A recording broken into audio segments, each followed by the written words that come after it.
Are we looking at a potential lawsuit between AEW and CM Punk? I have the news on that, the very latest on Punk and AEW litigation right here on OTS. Also, Samoa Joe finally opens up about the entire situation with CM Punk and Jack Perry with the New York Post, being that Samoa Joe is in the main event of this Wednesday's Grand Slam AEW Dynamite Live from Arthur Ashe Stadium. What did Samoa Joe have to say about the Punk and Jack Perry situation? And Jade Cargill, another major update on Jade Cargill. Apparently, Dave Meltzer reports that she's getting main roster priority with creative ideas already being thrown at her for either Raw or SmackDown, which, as you guys know, in my opinion, is a major mistake. We'll start with CM Punk. CM Punk reportedly is not looking to sue AEW and wants to move on with his life. Of course he's not going to sue AEW, because if he was fired with cause after rumors that he tried to choke his boss, I don't know if there's much for CM Punk to stand on, especially with the reports claiming that Wembley has it all on film and he wants to move on with his life. I wish everybody wanted to move on with their lives following All Out last year. We could be looking at Kenny Omega versus CM Punk and the Elite versus CM FTR, but apparently they all wanted to be immature babies even after that situation in Chicago last year. Punk wants to move on with his life.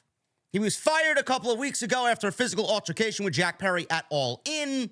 And House of Wrestling, Nick Hausman, take this with a grain of salt. House of Wrestling reported that Punk has no litigation pending against Khan after being released, which had been speculated about the release of CM Punk. The report also noted that Punk is looking to avoid further litigation and move on with his life. Great. I wish we all came to this conclusion a year ago. Hausman says this, and I quote, "Punk was described to me as someone breathing a sign of relief now that he is away from the day-to-day drama in AEW. It's unclear whether AEW and Tony Khan are considering litigation against Punk." Well, if Punk doesn't need to do litigation against AEW, I'm sure Tony Khan's just going to let this die, and Tony Khan is going to move on with his life and make sure that AEW is best set up for success with a major negotiation year coming up between AEW and Warner Brothers Discovery. Now, regarding a potential return to WWE, it's unclear whether the company or Punk is interested in that. Believe me, WWE is interested in that. They're not going to reveal their cards to you right now, even though Punk did allude to at the last MMA event that he did, Friday's Cage Fury Fighting Championships, where he was on commentary, and he told the commentary team, "Yeah, I got a couple of months free until I go on and do my next thing." Couple of months, we're in Chicago for Survivor Series, so Punk is a masterclass of trolling the IWC. Now, there is interest there. Nobody's going to convince me otherwise. They're not going to let you know what's going on now. And Punk was even reportedly open to going back to the WWE while still with AEW after he made a little appearance backstage at a Raw earlier in the year where he tried to get some words in with Triple H, amongst others. At that time, it was never going to happen, and he was still rehabilitating from the injury he suffered last year at All Out. One source said the internal buzz about Punk as a potential free agent is not there like it was when Cody Rhodes was coming on into the WWE. Another source pointed out that the WWE does not necessarily need a big name signing because they have a hot product. Yes, they have a hot product, but the creative is not all there at the moment. CM Punk would add a nice dose of creative, a nice dose of realism to the WWE product, which right now they are sorely missing. Multiple sources made it clear that they saw WWE and Punk working together as a possibility if good business can be done. Of course, good business can be done, and I do think that business will be done. And I do think that Punk will be on his best behavior if he does go back to the WWE. Now, as a fan, I'm excited about that. As a content creator, I'm excited about that. As a human being, I'm a little concerned about that because if Punk goes back, all you're going to hear from one side is hypocrite, hypocrite, hypocrite. And WWE is going to welcome him back with open arms. So I do worry about CM Punk's reputation. Maybe he doesn't give a shit about his reputation, and all he does care about is the money that he will be lining in his pockets. I don't know. I really don't know where that's going to go. But people are already coming up with Punk versus Reigns and Punk versus Cody and all these other dream matches that potentially could be. I even talked about it on Monday Night Raw Review last night that CM Punk could be in Chicago. He could be teaming with Cody. He could be at War Games if WWE needs a fifth man against the Judgment Day. So we'll see what happens there. But I do think that it will end up happening, and Punk will be back with the WWE, whether it's in Chicago for Survivor Series, which would make a lot of sense, or they just wait till WrestleMania season and make him a surprise in the Royal Rumble. I wish everybody would want to move on with their life or wanted to move on with their life when he was still with AEW. We wouldn't be in this situation, but there's not going to be any litigation from Punk to Tony Khan. It's all on film, which I certainly believe, and he tried to choke out his boss. I don't really understand what CM Punk is going to do there. He's got no legs to stand on. And Tony Khan's not going to do anything either because he's going to let this thing die so he can move on and really focus on building AEW back up to where it needs to be. Samoa Joe. He was interviewed by the New York Post.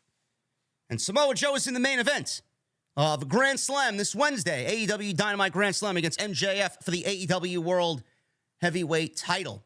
Joe was asked about the incident with CM Punk and Jack Perry. He says this, and I quote, "For the most part, I haven't read what's been portrayed. There's been so much said. I'm not the one to go out there and try to debunk everything. I know we had the initial incident. Everybody rallied. Everybody got together, got their heads together and lined up and got ready to do the show. And we went out there and we did the show. That really was the focus at that time. We got a massive show to do and we got fans out there rabid to see what happens. So it's important that we step up and do it. And it's important that we did. And I was proud to be a part of that." Joe was then asked whether the situation was a serious one with Tony Khan when he noted Punk endangered innocent lives backstage and feared for his own life. Joe says this, and I quote, "That's up to whoever perceived it. I'm used to that environment. Those things don't seem very intense to me, but it could be something crazy intense to someone else. I wasn't really affected by that moment. I was more focused on getting the show back on track and getting us going because it was bell time." He didn't really give you any insight. I don't know why anybody would think that Samoa Joe is going to give any insight. He gave the best possible answer on all fronts for this situation. Was Tony Khan in danger? Sometimes when I'm in that environment, it doesn't bother me. Somebody else in that environment, it may perceive, or it may be perceived by that other party as something intense. To me, it doesn't bother me. I'm used to this. I was just very concerned about getting the show back on track. He said what he needed to say. You're never going to hear anything about this, and I'm sure CM Punk is, one of those people that wants to talk but can't talk. He'll probably save whatever he can for some cheap shots when he shows up on Friday Night SmackDown.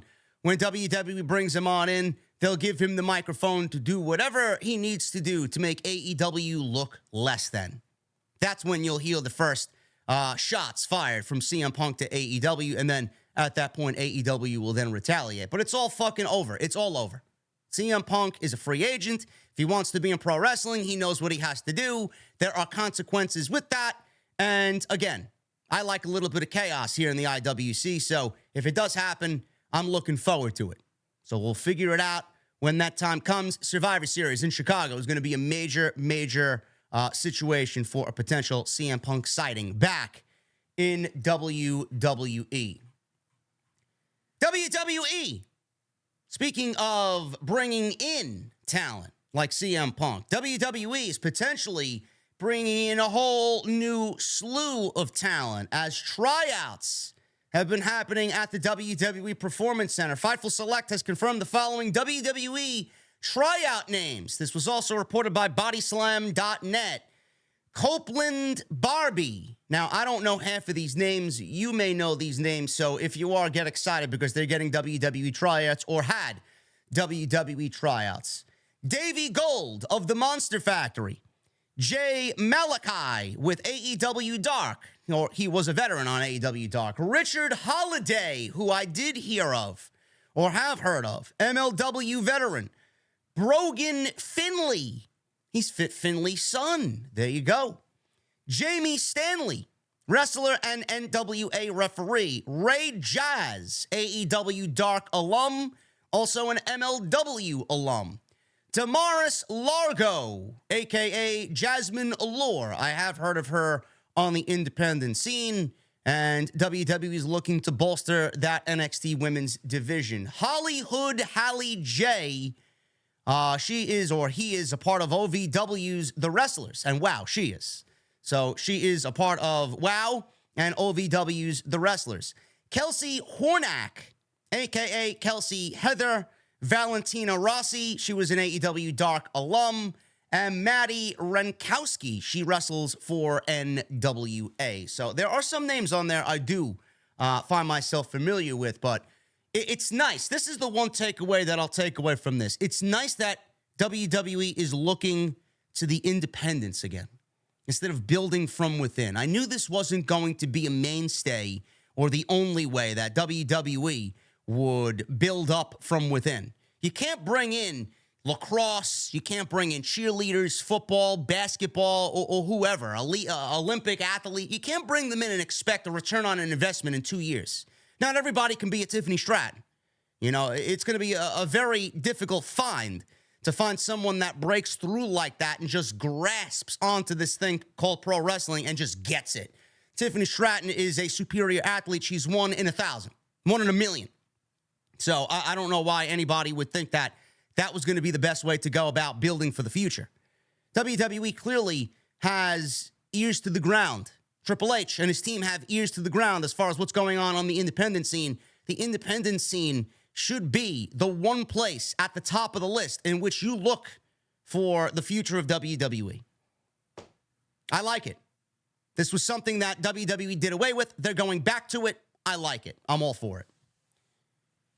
And the biggest name, potentially right now, coming from AEW or anywhere to WWE is Jade Cargill. Jade Cargill is now reporting to the Performance Center. She is with WWE. Fightful reports that Jade is finished up with AEW. She headed to the WWE Performance Center as of yesterday. Now, a little bit of a backstory here. Fightful is giving you the scoop. Those that we spoke to, they say, around the situation on all sides, WWE, AEW, and those close to Cargill, implied that her deal with AEW would be up as of last Friday and that she would be eligible to go wherever she wanted. Clearly, we know where that is. WWE sources have told us that Jade will be in Orlando this week at the Performance Center. This was as of yesterday. She was there. Sources claimed she isn't planned for Raw, which we didn't see, and she's not planned for NXT as of now. That doesn't mean we won't get some sort of video package or cryptic vignette about her impending arrival. Right now, she's there, and nobody knows if this is a private tryout, if this is pertaining to physicals, or if she's just reporting to the Performance Center. Almost every wrestler that is brought in or returns is required to make a Performance Center trip. WWE has had long interest in Jade Cargill, but some within WWE had heard back of interest in July, and several associated with her teased that big moves could be coming, though they didn't outright say what those moves would be. There were several people close to her that were being coy about her future plans, not outright mentioning WWE. However, higher-ups in AEW were aware of the plans to jump to WWE. Those close to Cargill also said that she was treated well by AEW upon leaving, and there doesn't seem to be any ill will. She received a nice ovation backstage and spoke with numerous talent about wrapping up with the company. It was said that it was important to AEW to give her an appropriate send-off. Cargill is now no longer listed on the AEW roster page on AEW.com. Sources within WWE that we spoke to were speculating where Cargill would go as it pertains to the WWE main roster or NXT. We have not heard any negative implications or impressions from WWE staff or the roster, and most have said that they've yet to hear anything bad about her. Cargill would be the second biggest signing from AEW to join WWE, following Cody Rhodes, after the company lost numerous talents to AEW in years past when Vince McMahon imploded NXT from within. Now, Dave Meltzer put out a report after Fightful's report and said this, and I quote, "She was in Orlando. I asked if she was at the Performance Center. People had not seen her, but that doesn't mean she wasn't there. That's what I was told. They're doing main roster creative for her right now, and it's a high priority. They're not bringing her in, ... How they would bring in some of the NXT people like a Von Wagner or an Alba Fire. She's a good one. Or a Katana Chance, that they are brought up and they have no idea what to do with them, and they just kind of disappear into the dust, like most of the people that they called up from NXT via the WWE draft. It's almost like, why did we even bother calling them up? She's not earmarked to be like that. She's earmarked for real stuff. PW Insider put out a report saying that she is currently in Orlando, Florida with WWE. The report added that they were told she is not currently slated again to appear on this week's WWE NXT. Again, there could be a vignette or a cryptic one at that, just letting you know that she is on her way to the brand. You know, I saw this report today, and this is all I will say about this. I'm going to read to you exactly what I said on Twitter. And this is exactly how I feel about this current situation. I was waiting at the doctor's office today. I had an ear problem, a minor ear infection, took care of it. I'm good to go, okay? I don't understand the rush. I don't. So I've seen people tweeting about this, and I love pissing people off with this particular story. I do. Because there are people in the IWC that think that she's ready for the main roster. Oh, you got to bring her to the main roster. No, you don't. No, you don't. Why is she going to go to the main roster when she has zero wrestling ability? She can't sell. She's not a general. She's not a leader. And she is very sloppy with, you know, the term green surrounding her. She's very green in the ring. I don't remember one thing that she did that resonated with me whatsoever. There may have been a match here and there. I know everybody was high on the Statlander match, but that goes to how great Chris Statlander is as well. That wasn't all Jade. Anna Jay had a decent match against Jade Cargill. I don't remember who else had a decent match against Jade Cargill. I don't. How many days was that title reign? None of it felt important. None of it. The title was basically created for Jade Cargill to make her feel like a bigger deal than everybody else. They gave her the Goldberg push because they knew that she didn't have anything else riding high at that time. They wanted, because of the way she looked, hey, we'll just give her the Goldberg rub. You know, there's more to this than wrestling fucking 90-second matches and squashing everybody. You're not going to be able to do that in WWE anymore. You're going to be under the microscope, even more so now. So you're going to have to put some effort in and at least bring yourself up to the level where you can deliver a quality match with the likes of a Charlotte, a Bianca, a Rhea, an Asuka, an Io, a Bayley, a Becky. Because that's exactly what they got planned for her. She's going to be in the upper echelon of athletes in that women's division. You can't have her going in there doing what she did in AEW. Thus, she needs to remain on NXT for at least a year. I said this. It's a high priority, according to Dave Meltzer. What should be a priority is getting her the proper training that she needs. I don't understand the mentality of everybody wanting things to be rushed nowadays. What makes Jade Cargill better or more deserving than anyone else on NXT? And I referenced Dragon Lee in this situation. Now, people had a problem with that. Oh, nobody's going to be looking for Dragon Lee on the main roster. It's not about looking for anybody. The WWE doesn't need Jade Cargill on the main roster. You all want Jade Cargill on the main roster because of where she came from, so that everybody can fucking gloat that, ha, ha, ha, we got an AEW talent. Look how much of a bigger star she is over here. That's all anybody wants Jade Cargill on the main roster for. Do you genuinely think this woman is going to succeed if you throw her into the deep end of the pool when she couldn't get the fundamentals right on AEW television? Dragon Lee isn't the only one mentioned. Roxanne Perez went to NXT. How much better is Roxanne Perez now that she went to NXT? How many women on that roster could be called up right now? Tiffany Stratton should be called up. Roxanne Perez should be called up. Who else is there that should be called up? Braun Breaker should be called up. I mean, these people have family lineage. They could have easily put Braun Breaker on the main roster. Oh, yeah, he's the son of Rick Steiner. He's a Steiner. But he went to NXT, and he's still there after 3 years. Carmelo Hayes is more than ready to go to the main roster. He is still working the reps and working the house shows as NXT champion.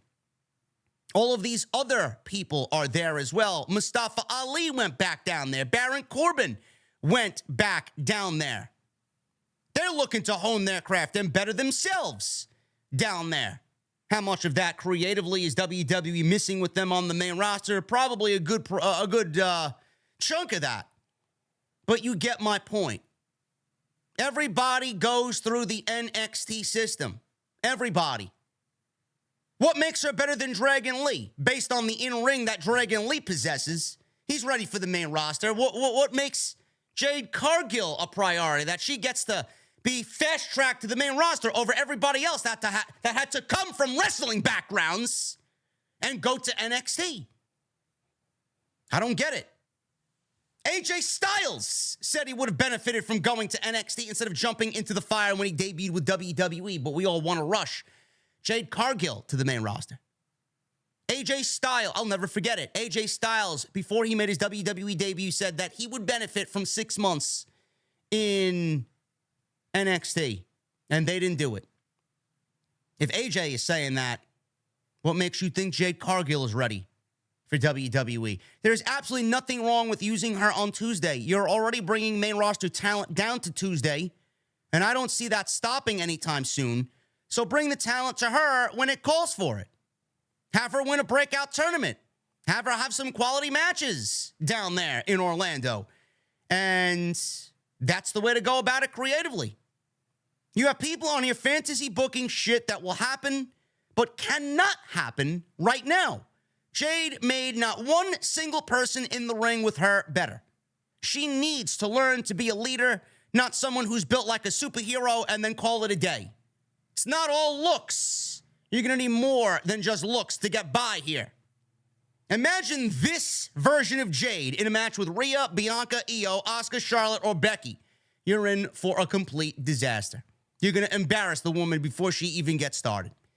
My words and many other words hurt Jade Cargill to the point where she blocked me on social media because of what I've said in the last week or so about her being green, not being very good, and that she needs NXT for a year. At least. If she is serious, she'll take that and prove she wants it.